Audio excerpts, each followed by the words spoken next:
despertó al día siguiente.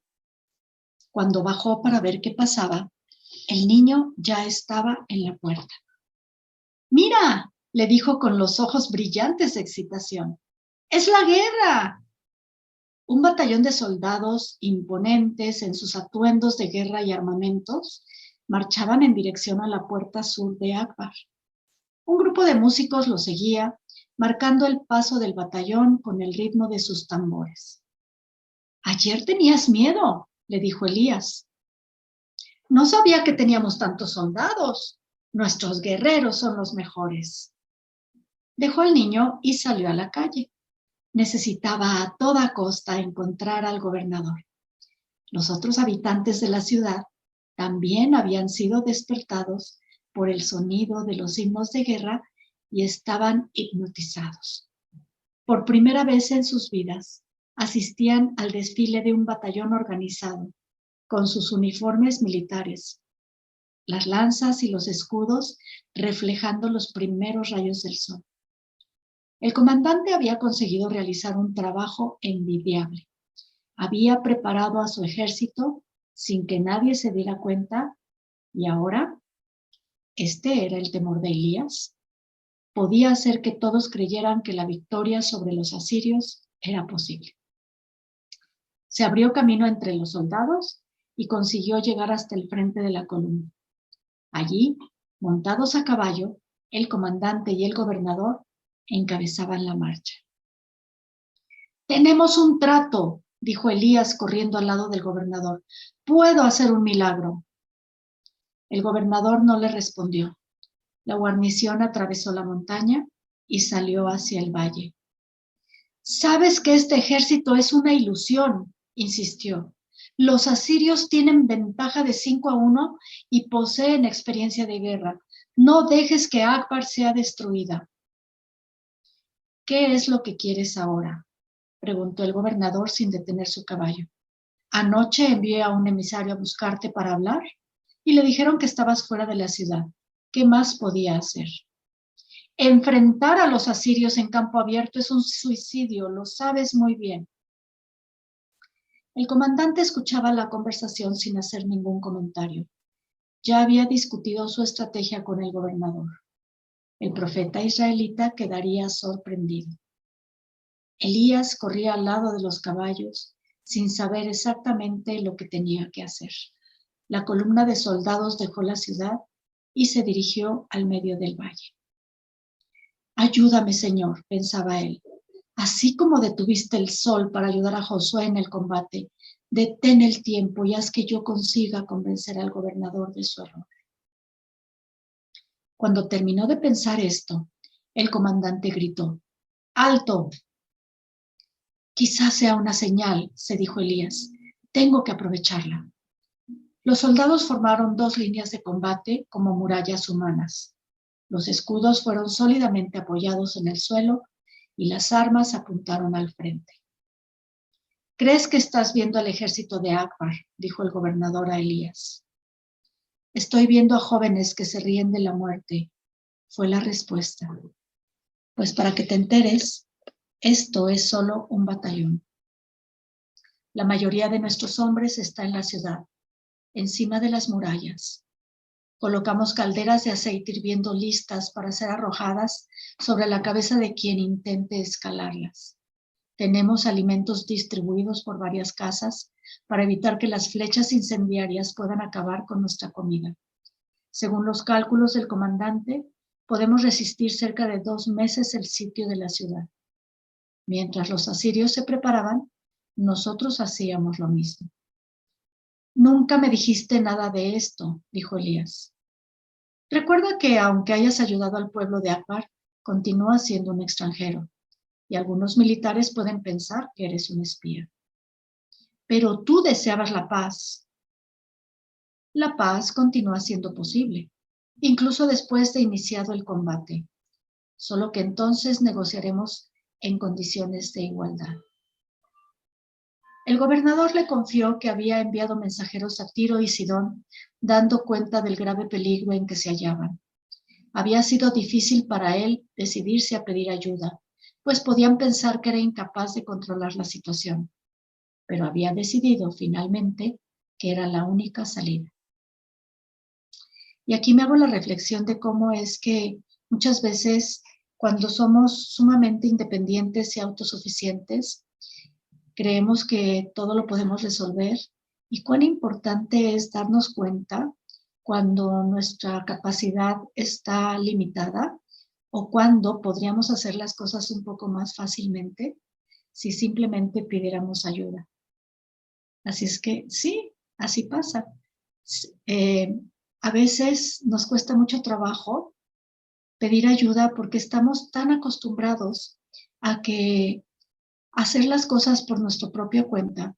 Estamos tan acostumbrados por las circunstancias de la vida a simplemente hacerlo nosotros y contar con nosotros mismos. Cuando muchas personas allá afuera están decididas y están, por supuesto, muy complacidas en ayudarnos cuando queremos pedir ayuda. Lo único que nos hace falta es tener el valor de hacerlo, porque eso nos cuesta trabajo. Tener el valor de decir, ¿me ayudas? ¿Puedes venir? ¿Me pasa esto? ¿Puedo contar contigo? Y de esa manera las cosas fluyen más fácilmente. Continúo leyendo. El comandante había desarrollado un plan ingenioso. En cuanto comenzara el combate, él volvería a la ciudad para organizar la resistencia. Las tropas que ahora se hallaban en el campo debían matar a la mayor cantidad posible de enemigos y después retirarse a las montañas. Conocían aquel valle mejor que nadie y podían atacar a los asirios en pequeñas escaramuzas, disminuyendo la presión del cerco. Pronto llegaría el socorro y el ejército asirio sería diezmado. Podemos resistir hasta 60 días, pero no será necesario llegar a tanto, aseguró el gobernador a Elías. Pero muchos morirán. Estamos todos ante la muerte y nadie tiene miedo, ni siquiera yo. El gobernador estaba sorprendido de su propio valor. Nunca había participado en ninguna batalla y a medida que el combate se aproximaba, había hecho planes para huir de la ciudad. Aquella mañana había combinado con algunos de sus hombres más fieles la mejor manera de batirse en retirada. No podrían ir ni a Tiro ni a Sidón, porque lo considerarían un traidor. Pero Jezabel lo acogería, ya que ella necesitaba hombres de confianza a su lado.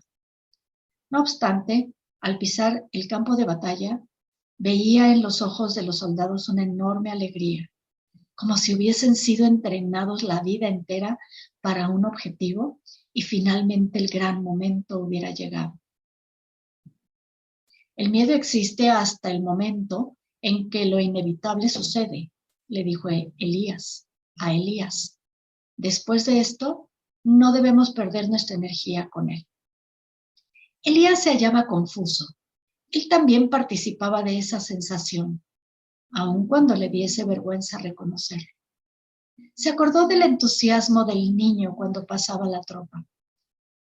Aléjate de aquí, le dijo el gobernador. Tú eres un extranjero, desarmado, y no necesitas combatir por algo en lo que no crees. Elías no se movió. Vendrán, dijo el comandante. A ti te tomaron por sorpresa, pero nosotros estamos preparados. Pero Elías continuó allí. Escrutaron en el horizonte, ni rastros de polvo. El ejército asirio no se movía. Los soldados de la primera fila sostenían sus lanzas con firmeza, manteniéndolas apuntadas hacia adelante. Los arqueros ya tenían las cuerdas semitensadas para enviar sus flechas en cuanto el comandante diese la orden. Algunos hombres golpeaban el aire con la espada para mantener los músculos a punto para actuar. Todo está listo, repitió el comandante. Atacarán. Elías notó la euforia en su voz. Debía de estar ansioso porque la batalla comenzase. Quería luchar y demostrar su bravura. Seguramente estaba imaginándose a los guerreros asirios los golpes de espada, los gritos y la confusión, y se veía recordado por los sacerdotes fenicios como un ejemplo de eficiencia y coraje. El gobernador interrumpió sus pensamientos. No se mueven. Elías se acordó de lo que había pedido al Señor, que el sol se detuviera en el cielo, como había hecho para Josué. Intentó hablar con su ángel, pero no escuchó su voz. Poco a poco los lanceros fueron bajando sus armas. Los arqueros aflojaron la tensión de los arcos y los hombres guardaron las espadas en la vaina. El sol abrasador del mediodía llegó y algunos guerreros se desmayaron por el calor. Aún así, el destacamento permaneció en alerta hasta el final de la tarde. Cuando el sol se ocultó, los guerreros regresaron a Akbar. Parecían desilusionados por haber sobrevivido un día más. Solo Elías permaneció en el valle. Caminó sin rumbo durante algún tiempo hasta que vio la luz. El ángel del Señor surgió ante él. Dios escuchó tus plegarias, dijo el ángel, y vio el tormento en tu alma. Elías elevó su mirada al cielo y agradeció las bendiciones. El Señor es la fuente de la gloria y del poder. Él detuvo el ejército asirio. No, respondió el ángel. Tú dijiste que Él era quien debía elegir y Él hizo la elección por ti.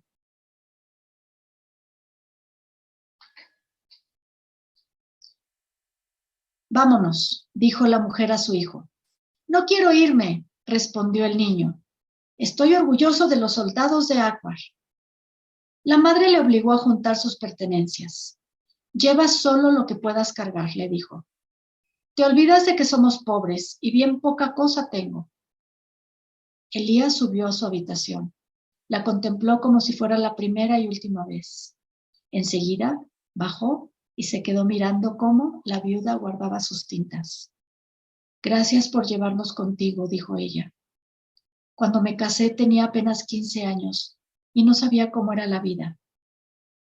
Nuestras familias habían concertado todo y yo había sido educada desde la infancia para aquel momento y cuidadosamente preparada para ayudar al marido en cualquier circunstancia.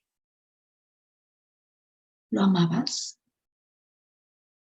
Eduqué mi corazón para eso. Ya que no podía elegir, me convencí a mí misma de que aquel era el mejor camino. Cuando perdí a mi marido, me conformé con los días y las noches iguales y pedí a los dioses de la quinta montaña, en aquella época yo creía en ellos, que me llevasen de este mundo en cuanto mi hijo pudiera vivir solo. Fue entonces cuando apareciste. Ya te lo dije una vez y lo quiero repetir ahora. A partir de aquel día, comencé a apreciar la belleza del valle, de la silueta oscura de las montañas proyectándose contra el cielo, de la luna que cambia de forma para que el trigo pueda crecer. Muchas noches mientras tú dormías, yo paseaba por Akbar, escuchaba el llanto de los niños recién nacidos, los cantos de los hombres que habían bebido después del trabajo, los pasos firmes de los centinelas sobre la muralla.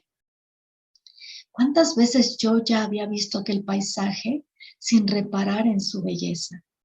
¿Cuántas veces había mirado al cielo sin notar que era profundo? ¿Cuántas veces había escuchado los ruidos de Akbar a mi alrededor sin percibir que formaban parte de mi vida? Y creo yo que sí, a veces nos sucede esto. Todo aquello está frente a nosotros. No solamente las bellezas del planeta en el lugar donde vivimos o al lugar a donde vamos, sino todas las circunstancias que nos rodean. Y simplemente no tenemos un sentido de mirarlas, no tenemos un sentido de vida que nos permita ver más allá de lo que está solamente aquí enfrente. No nos permitimos hacer conciencia, crear conciencia o darnos a nosotros mismos un sentido de vida, un sentido de por qué estoy aquí, un sentido de deseo y elijo estar aquí. o simplemente crearnos un sentido de vida, porque aquí estamos. Y entonces nos damos cuenta de la belleza que hay a todo nuestro alrededor y conforme vamos caminando. Continúo leyendo lo que decía la viuda. Volví a sentir unas inmensas ganas de vivir. Tú me mandaste estudiar los caracteres de biblos y lo hice. Pensaba solamente en agradarte, pero me entusiasmé con lo que hacía y descubrí que el sentido de mi vida era el que yo le quisiera dar. Esa frase está bellísima. Te la voy a volver a decir y la voy a dejar escrita. Dice, el sentido de mi vida era el que yo le quisiera dar.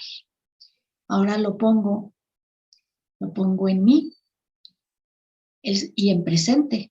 El sentido de mi vida es el que yo le quiera dar, para que lo tomemos como una guía y como algo para recordar, sobre todo en aquellos momentos en los que salimos de equilibrio, que perdemos el sentido, que cambian las circunstancias y que debemos movernos a algo diferente, a algo nuevo. Elías acarició sus cabellos. Era la primera vez que lo hacía. ¿Por qué no ha sido siempre así?, preguntó ella. Porque tenía miedo. Pero hoy, mientras esperaba la batalla, escuché las palabras del gobernador y pensé en ti. El miedo va hasta donde lo inevitable comienza. A partir de ahí pierde su sentido. Y todo lo que nos queda es la esperanza de haber tomado la decisión adecuada. Que son las palabras que dijo el gobernador. Y cuánta razón tiene. Estoy lista, dijo ella. Regresaremos a Israel. El Señor ya me dijo lo que debo hacer y así lo haré. Jezabel será alejada del poder. Ella no dijo nada. Como todas las mujeres de Fenicia, estaba orgullosa de su princesa. Cuando llegaran allí, intentaría convencerlo de que cambiara de idea. Será un viaje muy largo y no tendremos descanso hasta que yo haga lo que él me pidió, dijo Elías, como si adivinase su pensamiento. Mientras tanto, tu amor será mi apoyo, y en los momentos en que esté cansado de las batallas en su nombre, podré descansar en tu regazo. El niño vino con una pequeña bolsa en los hombros. Elías la cogió y dijo a la mujer, ha llegado la hora. Cuando cruces las calles de Akbar, recuerda cada casa y cada ruido, porque no volverás a verla nunca más. Yo nací en Akbar, dijo ella, y la ciudad permanecerá siempre en mi corazón. El niño escuchó aquello y se prometió a sí mismo que nunca olvidaría las palabras de su madre. Si algún día pudiese volver, vería la ciudad como si estuviera viendo su rostro. ¿Y cuántas veces no es solamente tiempo de movernos a otro lugar y de conservar en el corazón toda aquella bendición y aquella belleza, sino que a veces es al revés? A veces un gran amigo o una gran amiga cambian, son diferentes, ya no son los que antes eran y merecen hacerlo como todos merecemos hacerlo. Y a veces nos entristecemos tanto por esta salida o esta persona que ya no es la misma y que es necesario movernos a diferentes caminos. En ese caso, lo importante es hacer esto que Elías está diciendo, más bien que la viuda está diciendo. Ella dijo, la ciudad permanecerá siempre en mi corazón, y yo te recomiendo que en el caso de que alguna persona muy querida ya no sea quien era cuando la conociste, cuando disfrutabas estando con esa persona, guarda a aquella persona como era, guárdala como con ese bonito recuerdo y guárdala en tu corazón. Todos tenemos derecho a caminar nuevos caminos, incluido tú, incluida ella, incluido él. Así es que simplemente es permitirles explorar nuevos caminos y guardar aquella belleza de relación en el corazón.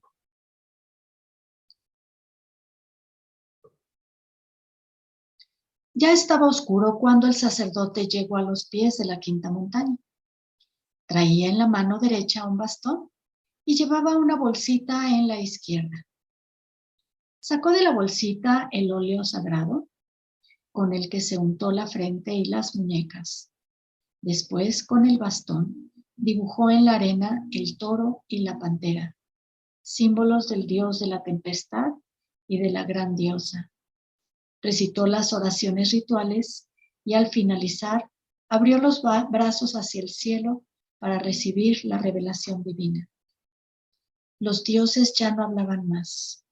Ya habían dicho todo lo que querían y ahora exigían solamente el cumplimiento de los rituales.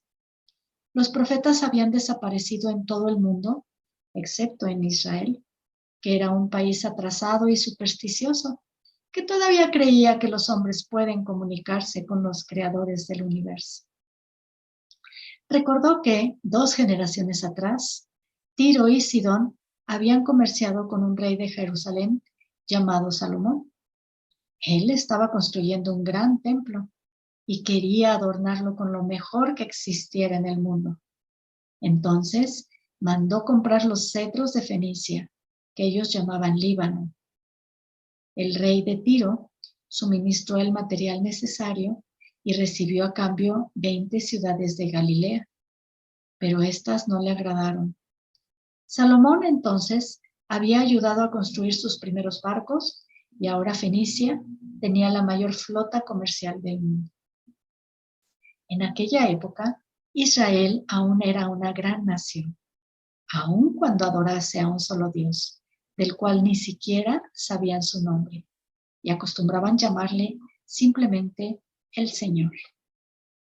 Una princesa de Sidón había conseguido hacer que Salomón retomase la verdadera fe, y él había edificado un altar a los dioses de la quinta montaña. Los israelitas insistieron en que el Señor había castigado al más sabio de sus reyes, haciendo que las guerras lo alejasen del gobierno. Su hijo Jeroboam, no obstante, continuó el culto que su padre había iniciado. Mandó crear 2 becerros de oro que el pueblo israelita adoraba. Fue entonces cuando los profetas entraron en escena y comenzaron una lucha sin tregua con el gobierno. Jezabel tenía razón. La única manera de mantener viva la verdadera fe era acabando con los profetas. Aun cuando ella fuese una mujer suave, educada en la tolerancia y en el horror de la guerra, sabía que existe un momento en el cual la violencia es la única salida. La sangre que ahora manchaba sus manos sería perdonada por los dioses a los que servía.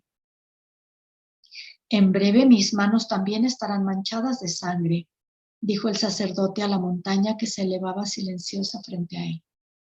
Así como los profetas son la maldición de Israel, la escritura es la maldición de Fenicia. Ambos causan un mal que puede ser irremediable y es preciso detener a los dos mientras aún es posible. El Dios del tiempo no puede partir ahora. Estaba preocupado por lo que había sucedido aquella mañana. El ejército enemigo no había atacado. El Dios del tiempo ya había abandonado a Fenicia en el pasado, irritado con sus habitantes.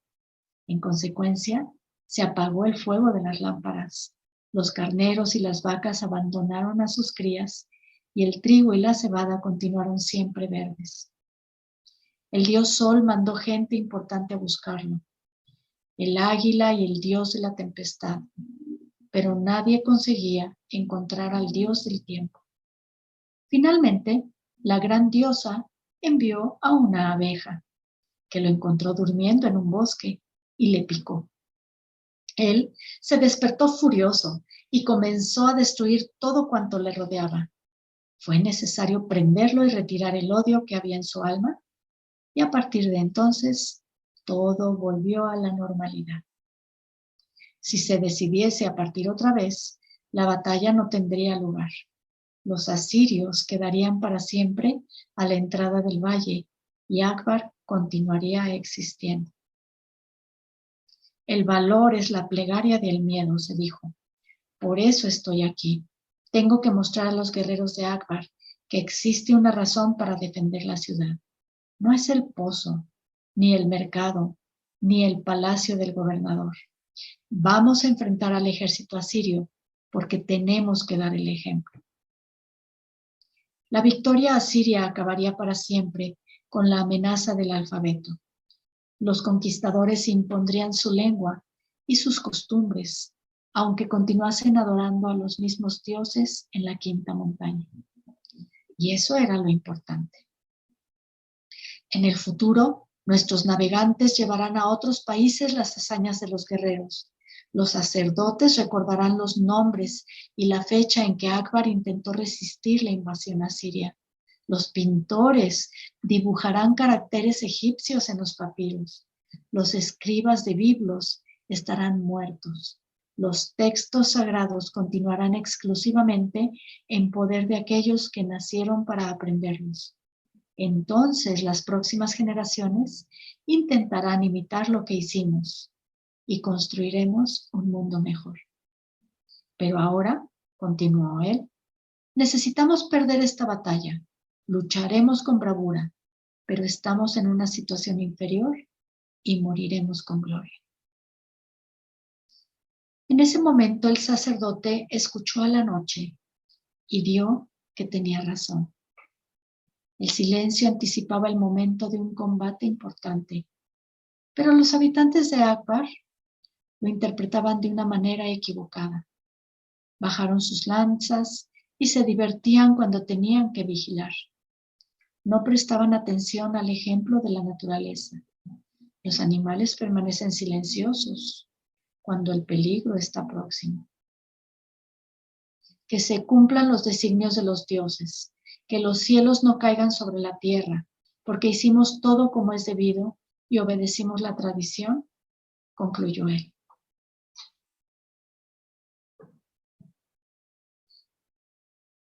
Elías, la mujer y el niño iban en dirección oeste, hacia donde estaba Israel.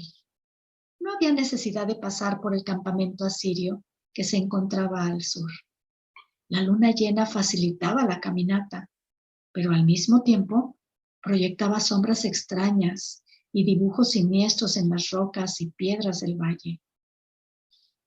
En medio de la oscuridad surgió el ángel del Señor. Traía una espada de fuego en su mano derecha. ¿A dónde vas?, preguntó. A Israel. ¿El Señor te llamó? Ya conozco el milagro que Dios espera que haga y ahora sé dónde debo ejecutarlo. ¿El Señor te llamó?, repitió el ángel. Elías permaneció en silencio. ¿El Señor te llamó?, dijo el ángel por tercera vez. No. Entonces, vuelve al lugar de donde saliste, porque aún no has cumplido tu destino. El Señor aún no te llamó. Deja al menos que ellos partan, porque nada tienen que hacer aquí, imploró Elías. Pero el ángel ya no estaba más allá. Elías dejó en el suelo el saco que cargaba, se sentó en medio del camino y lloró amargamente. ¿Qué ha pasado?, preguntaron la mujer y el niño, que no habían visto nada. Vamos a volver, dijo él. El Señor así lo desea. No consiguió dormir bien. Se despertó en medio de la noche y percibió la tensión del aire a su alrededor. Un viento maligno soplaba por las calles, sembrando miedo y desconfianza. En el amor de una mujer descubrí el amor por todas las criaturas, rezaba en silencio. La necesito. Sé que el Señor no se olvidará de que soy uno de sus instrumentos quizá el más débil de los que escogió. Ayúdame, Señor, porque necesito reposar tranquilo en medio de las batallas.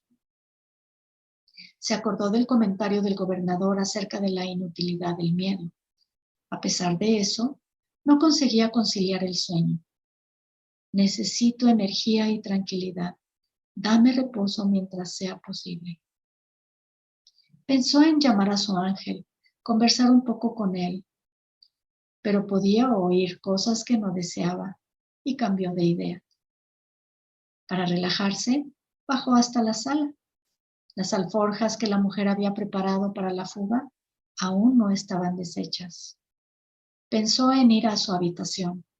Se acordó de lo que el Señor había dicho a Moisés antes de una batalla.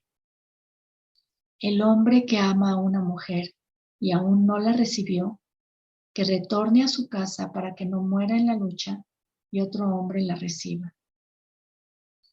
Aún no habían cohabitado, pero había sido una noche extenuante y no era ese el momento de hacerlo. Resolvió deshacer las alforjas y colocar cada cosa en su lugar. Descubrió que ella se había llevado, además de las pocas ropas que poseía, los instrumentos para dibujar los caracteres de libros. Cogió un estilete, mojó una pequeña tablilla de barro y comenzó a garabatear algunas letras. Había aprendido a escribir mientras miraba a la mujer trabajando. ¡Qué cosa tan simple y genial!, pensó, tratando de distraerse. Muchas veces cuando iba a buscar un poco de agua, escuchaba los comentarios de las mujeres. Los griegos robaron nuestra invención más importante. Elías sabía que no era así. La adaptación que ellos habían hecho, al incluir las vocales, había transformado el alfabeto en algo que todos los pueblos y naciones podrían usar. Además, llamaban a sus colecciones de pergaminos Biblias, en homenaje a la ciudad donde había ocurrido la invención. Las Biblias griegas eran escritas en cuero de animales. Elías pensaba que era una manera muy frágil de guardar las palabras. El cuero no era tan resistente como las tablillas de barro y podía ser robado fácilmente. Los papiros se rompían después de algún tiempo de uso y eran destruidos por el agua. Las Biblias y los papiros no resultarán. Solo las tablillas de barro están destinadas a permanecer para siempre, reflexionó. En el caso de que Akbar sobreviviese por algún tiempo más, recomendaría al gobernador que mandase escribir toda la historia de su país y guardase las tablillas de barro en una sala especial, de modo que las generaciones futuras pudiesen consultarlas. De esta manera, si por cualquier causa los sacerdotes fenicios que guardaban en la memoria la historia de su pueblo desaparecieran algún día, las gestas de los guerreros y de los poetas no serían olvidadas. Jugó durante algún tiempo, dibujando las mismas letras en orden diferente y formando varias palabras, y quedó maravillado con el resultado. Esa tarea le calmó los nervios y volvió a la cama. Transcurrido algún tiempo, se despertó al oír un estruendo. La puerta de su cuarto estaba siendo derribada. No es un sueño, no son los ejércitos del Señor en combate. Salían sombras de todos los rincones, gritando como dementes en un lenguaje que él no entendía. Los asirios. Se oían ruidos de otras puertas que caían, paredes que eran derribadas con potentes golpes de martillo. Los gritos de los invasores se mezclaban con los pedidos de socorro que subían de la plaza. Intentó ponerse en pie, pero una de las sombras lo derribó al suelo. Un ruido sordo sacudió el piso de abajo. «Fuego», pensó Elías, «han incendiado la casa». «¿Y tú?», escuchó a alguien decir en fenicio, «tú eres el jefe, escondido como un cobarde en la casa de una mujer». Miró el rostro de quien había acabado de hablar. Las llamas iluminaban el cuarto y él pudo ver a un hombre de barba larga en uniforme militar. Sí, los asirios habían llegado. ¿Han invadido de noche?, preguntó desorientado. Pero el hombre no respondió. Vio el brillo de las espadas desenvainadas y uno de los guerreros le hirió en el brazo derecho. Elías cerró los ojos. Las escenas de toda su vida pasaron frente a él en una fracción de segundo. Volvió a jugar en las calles de la ciudad donde había nacido. Viajó por primera vez hasta Jerusalén. Sintió el olor de la madera cortada en la carpintería. Se deslumbró nuevamente con la vastedad del mar y con la ropa que usaba en las grandes ciudades de la costa. Se vio a sí mismo paseando por los valles y montañas de la tierra prometida. Se acordó de que había conocido a Jezabel, que aún parecía una niña y encantaba a todos cuando se le aproximaban.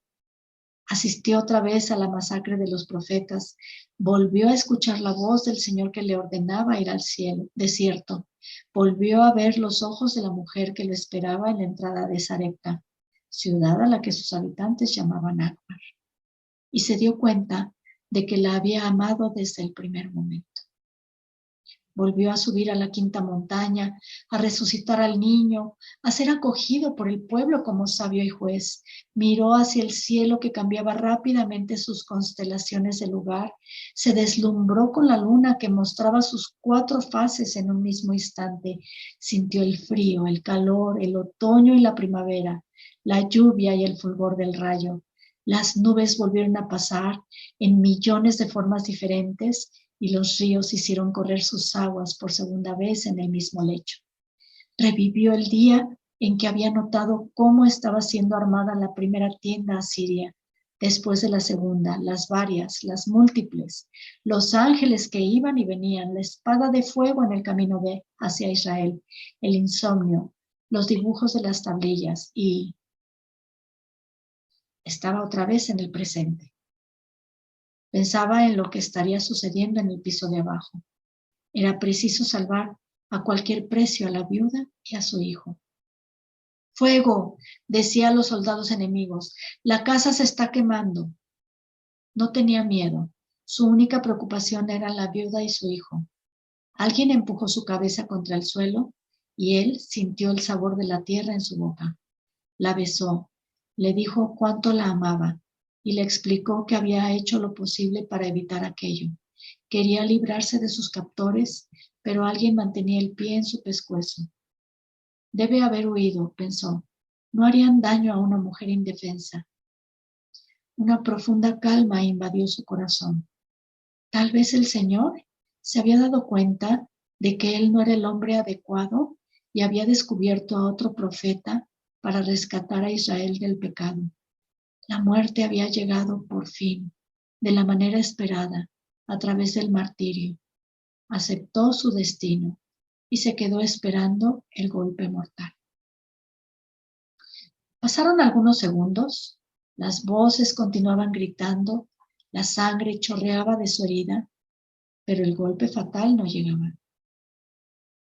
«Pide que me maten ya», gritó, sabiendo que por lo menos uno de aquellos hombres hablaba su lengua.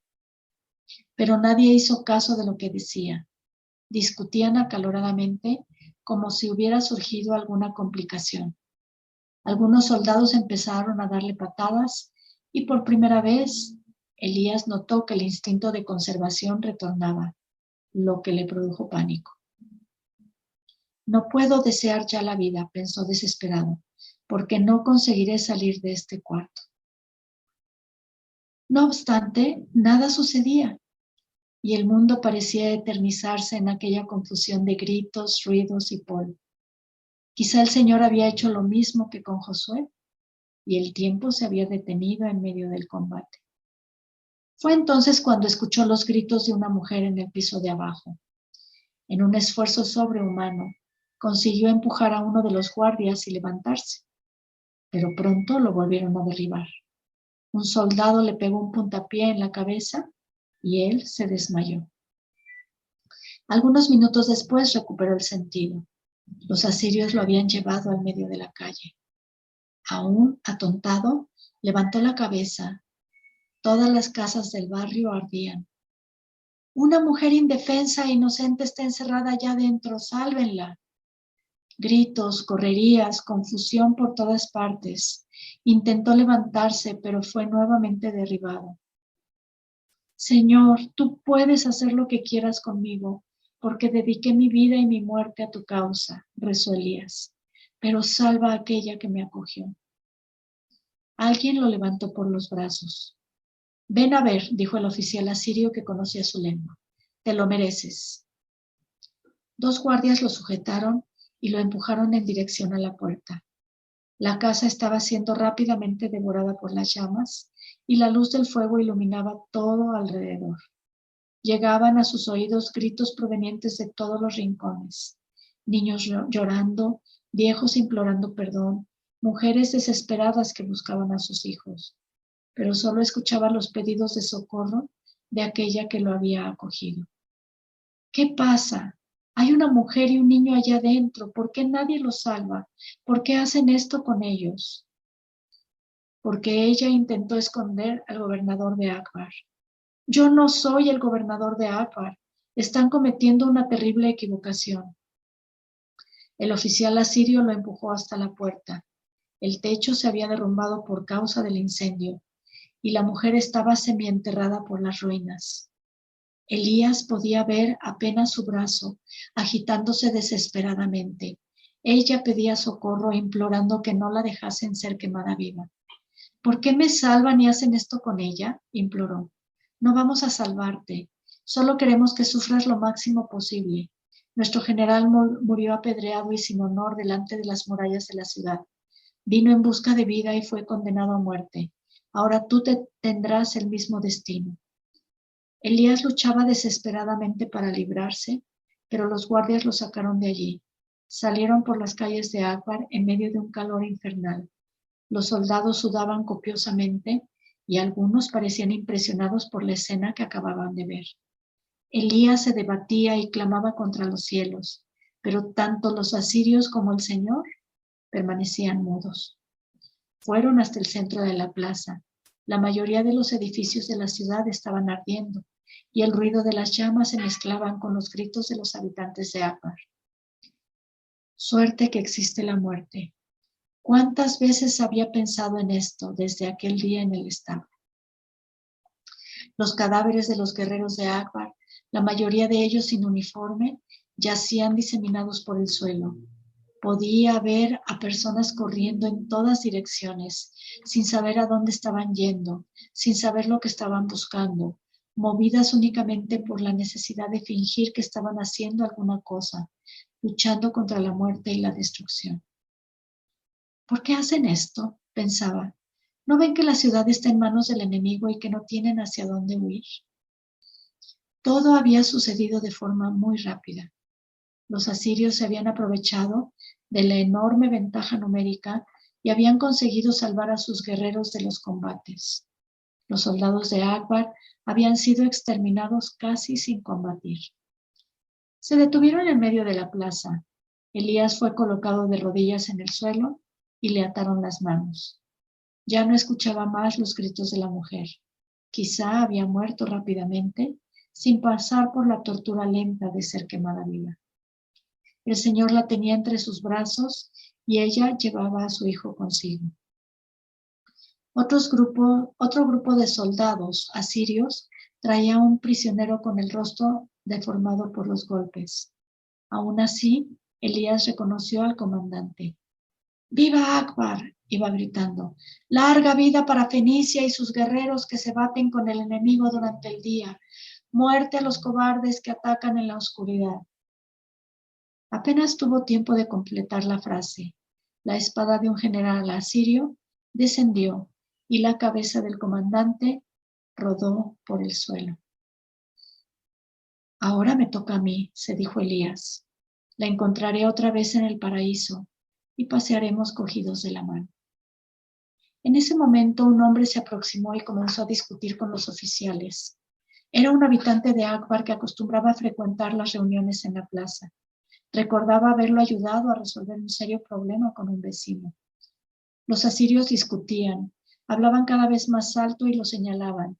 El hombre se arrodilló, besó los pies de uno de ellos, extendió las manos en dirección a la quinta montaña y lloró como una criatura. La furia de los asirios parecía disminuir. La conversación parecía interminable. El hombre no paraba de implorar y llorar todo el tiempo, señalando a Elías y a la casa donde vivía el gobernador. Los soldados parecían no conformarse con lo que decía. Finalmente, el oficial que hablaba su lengua se aproximó. Nuestro espía, dijo señalando al hombre, afirma que nos equivocamos. Fue él quien nos dio los planos de la ciudad y podemos confiar en lo que dice. No eres tú a quien queríamos matar. Lo empujó con el pie y Elías cayó al suelo. Dice que irás a Israel a derrocar a la princesa que usurpó el trono. ¿Es verdad? Elías no contestó. Dime si es verdad, insistió el oficial, y podrás salir y volver a tu casa a tiempo de salvar a aquella mujer y a su hijo. Sí, es verdad, dijo. Quizá el Señor lo había escuchado y ayudaría a salvarlos. Podríamos llevarte cautivo hasta Tiro y Sidón, continuó el oficial, pero aún tenemos muchas batallas por delante, y tú serías una carga para nosotros. Podríamos exigir un rescate por ti, pero ¿a quién? Eres un extranjero, hasta en tu propio país. El oficial pisó su rostro. No tienes ninguna utilidad. No sirves para los enemigos y no sirves para los amigos. Eres como tu ciudad. No vale la pena dejar parte de nuestro ejército aquí para mantenerla bajo nuestro dominio. Cuando hayamos conquistado la costa, Akbar será nuestra de cualquier manera.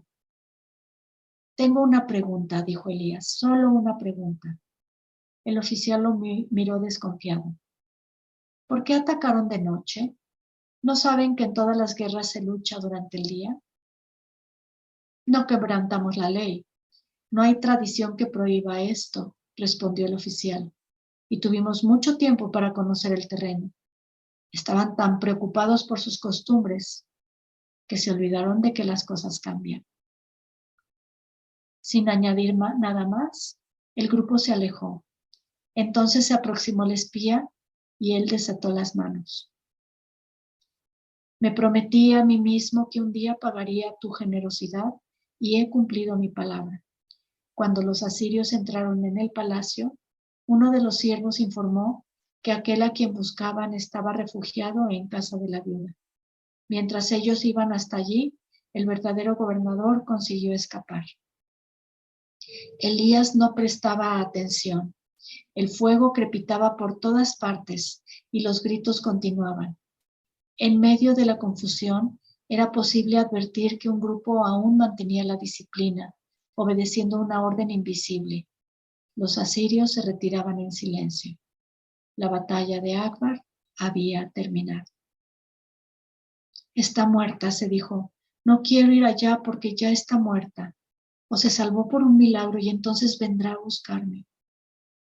Su corazón, sin embargo, le pedía que se incorporase y fuese hasta la casa donde vivían. Elías luchaba contra sí mismo.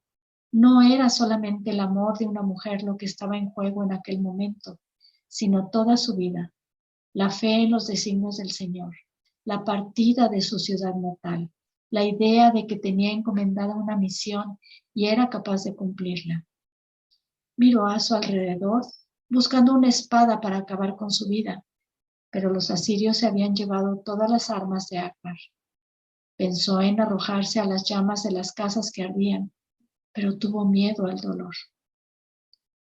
Por unos instantes permaneció completamente inactivo. Poco a poco fue recobrando la conciencia de la situación en que se encontraba. La mujer y su hijo ya debían de haber partido de esta tierra, pero tenía que sepultarlos de acuerdo con las costumbres. El trabajo para el Señor, existiese él o no, era su único apoyo en aquel momento. Después de cumplir su deber religioso, se entregaría al dolor y a la duda. Además, existía la remota posibilidad de que todavía estuvieran vivos. No podía quedarse ahí sin hacer nada. No quiero verlos con el rostro quemado y la piel despegada de la carne. Sus almas ya están corriendo libres por los cielos. Aún así, comenzó a andar en dirección a la casa, sofocado y confundido por la humareda que no dejaba ver bien el camino. Poco a poco se fue dando cuenta de la situación en la ciudad. Aunque los enemigos ya se hubiesen retirado, el pánico crecía de manera alarmante. Las personas continuaban andando sin rumbo, llorando, pidiendo a los dioses por sus muertos. Buscó a alguien que pudiese ayudarlo, pero solamente a un hombre a la vista. En total estado de shock, parecía hallarse lejos de allí. Es mejor ir directamente y no pedir más ayuda. Conocía a Akbar como si fuese su ciudad natal y consiguió orientarse, a pesar de no reconocer muchos de los lugares por donde estaba acostumbrado a pasar. En la calle escuchaba ahora gritos más coherentes. La gente comenzaba a entender que había sucedido una tragedia y era preciso reaccionar ante ella. Hay un herido aquí, decía uno. Necesitamos más agua. No podremos controlar el fuego, decía otro. Ayúdenme, mi marido está atrapado. Llegó a este lugar donde muchos meses atrás había sido recibido y hospedado como un amigo. Una vieja estaba sentada en medio de la calle, casi enfrente de la casa, completamente desnuda. Elías intentó ayudarla, pero recibió un empujón. Se está muriendo, gritó la vieja. Haz algo, retira esa pared encima de ella. Y comenzó a gritar histéricamente. Elías la cogió por los brazos y la empujó lejos, porque el ruido que hacía no le permitía escuchar los gemidos de la mujer. El ambiente a su alrededor era de completa destrucción. El techo y las paredes se habían desplomado y era difícil saber dónde la había visto exactamente la última vez. Las llamas ya habían disminuido, pero el calor era aún insoportable. Atravesó los destrozos que cubrían el suelo y fue hasta el lugar donde antes se encontraba la habitación de la mujer. A pesar de la confusión que reinaba afuera, consiguió distinguir un gemido. Era su voz. Instintivamente se sacudió el polvo de las ropas como si quisiera mejorar su apariencia y se quedó en silencio, procurando concentrarse. Oyó el crepitar del fuego, el pedido de ayuda de algunos ciudadanos sepultados en las casas vecinas y tuvo ganas de decirles que se callasen, pues necesitaba saber dónde estaba la mujer y su hijo. Después de mucho tiempo, escuchó de nuevo el ruido. Alguien arañaba la madera que estaba bajo sus pies. Se arrodilló y empezó a cavar como un loco. Removió la tierra, piedras y madera. Finalmente su mano tocó algo caliente. Era sangre. No te mueras, por favor, dijo. Deja las ruinas encima de mí, escuchó decir a su voz. No quiero que veas mi rostro. Ve a ayudar a mi hijo. Él continuó cavando y la voz repitió. Ve a buscar el cuerpo de mi hijo, por favor. Haz lo que te pido. Elías dejó caer su cabeza sobre el pecho y comenzó a llorar bajito. No sé dónde está enterrado, dijo. Por favor, no me dejes. Necesito que te quedes conmigo. Necesito que me enseñes a amar. Mi corazón ya está preparado. Antes de que tú llegaras, deseé la muerte durante muchos años. Ella debe haberme escuchado y ha venido a buscarme. Ella dio un gemido. Elías se mordió los labios y no dijo nada. Alguien tocó su hombro. Se dio la vuelta asustado y vio al muchacho. Estaba cubierto de polvo y tizne, pero parecía no estar herido. ¿Dónde está mi madre?, preguntó. Estoy aquí, hijo mío, respondió la voz bajo los escombros. El niño comenzó a llorar. Elías lo abrazó. Estás llorando, hijo mío, dijo la voz cada vez más débil. No lo hagas. A tu madre le costó aprender que la vida tenía un sentido. Espero haber conseguido enseñártelo a ti. ¿Cómo está nuestra ciudad? Elías y el niño permanecieron quietos, agarrados el uno al otro. Está bien, mintió Elías. Murieron algunos guerreros, pero los asirios ya se han retirado. Iban tras el gobernador para vengar la muerte de uno de sus generales. De nuevo el silencio y de nuevo la voz cada vez más débil. Dime que mi ciudad se ha salvado. La ciudad está entera y tu hijo está bien. ¿Y tú? Yo he sobrevivido. Sabía que con estas palabras estaba liberando su alma y dejándola morir en paz. Pide a mi hijo que se arrodille, dijo la mujer después de unos instantes, y quiero que me hagas un juramento en nombre de tu Señor, de tu Dios. Lo que quieras, todo lo que quieras. Un día tú me dijiste que el Señor estaba en todas las partes y yo te creí. Dijiste que las almas no iban a lo alto de la quinta montaña y también creí en lo que decías, pero no me explicaste para dónde iban. He aquí el juramento. Ustedes no lloren por mí y cada uno cuidará del otro, hasta que el Señor permita que cada uno siga su camino. A partir de ahora, mi alma se mezcla con todo lo que conocí en esta tierra. Yo soy el valle, las montañas que lo rodean, la ciudad, las personas que caminan por sus calles. Yo soy sus heridos y sus mendigos, sus soldados, sus sacerdotes, sus comerciantes, sus nobles. Yo soy el suelo que pisas y el pozo que sacia la sed de todos. No lloren por mí, porque no hay razón para estar tristes. A partir de ahora, yo soy Akbar y la ciudad es hermosa. Qué manera de despedirse, ¿verdad? Qué forma tan bella de hacerse presente para ese tiempo en que iba a ser su transición y dejar su huella en la memoria de los que se quedaban. El silencio de la muerte llegó y el viento dejó de soplar. Elías ya no escuchaba más los gritos de afuera o el fuego crepitando en las casas de al lado. Oía solamente el silencio y casi podía tocarlo de tan intenso que era. Y voy a dejar aquí, porque todavía hace falta un pedazo de esta sección, pero pues lo escuchamos en la próxima. Y por ahora hemos terminado.